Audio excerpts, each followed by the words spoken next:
Hello, magluluto tayo ng sotanghon gisado guys. Eto, nagayat na ako ng sibuyas, bawang at ng pangsahog natin at ng carrots.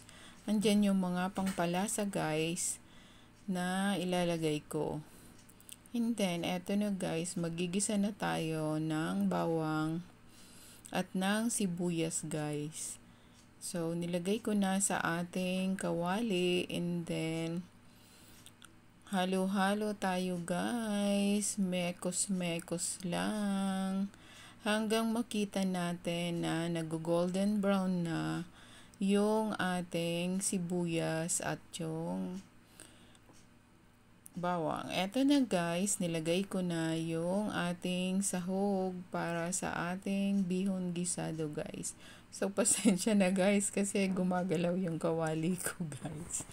So eto na guys, parang aanuhin lang natin guys.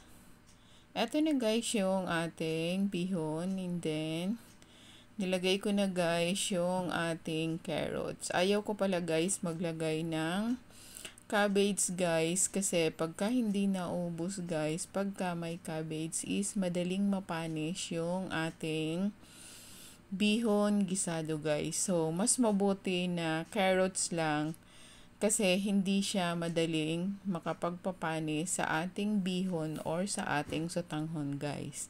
So naglagay na ako guys ng tubig and then konti na lang na tubig guys kasi binabad na natin siya sa tubig yung ating sotanghon. Kaya medyo madali na siya guys na lutuin guys. So eto guys, lalagay ko na kasi kumukulo na siya guys. After nyan, hahalu-haluin lang natin guys. And then kumukulo na siya guys. So konting mekos-mekos na lang natin guys. So luto na yung ating sotanghon gisado guys. Kasi nilagay ko na siya sa ating tubig. Kaya hindi na siya masyadong matagal lulutuin. So eto na guys.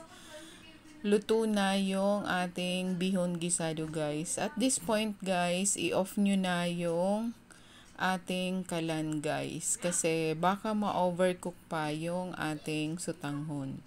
So eto na guys yung ating niluto na sotanghon gisado guys.